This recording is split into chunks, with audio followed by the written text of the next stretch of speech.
से था आसमां कला, फिर टप टप बारिश आई। खिड़की से देखा मौज ने, दुनिया भीगी फिर भी तन्हा सी।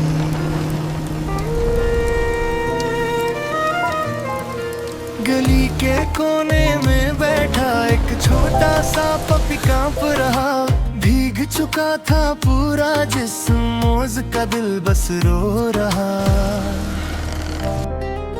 उसने धीरे से पुकारा, अम्मी जल्दी आइए। वो पप्पी देखे उसे थोड़ी सी मदद चाहिए। अम्मी बोली आओ बेटा हम उसकी जान बचाए। मौज ने फिर हिम्मत बांधी और बाहर का नाम बधाए। मदद करना दिल का सबसे प्यारा काम। मदद करना खुश हो जाए हर एक ना। मदद करना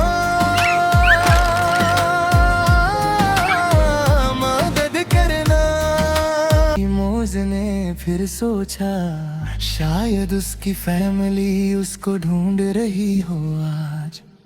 बेटा मैं ढूंढ रहा था कल से जान। उसने मौज का शुक्रिया किया, दोनों हाथ मिलाइए। मौज ने बर्फी को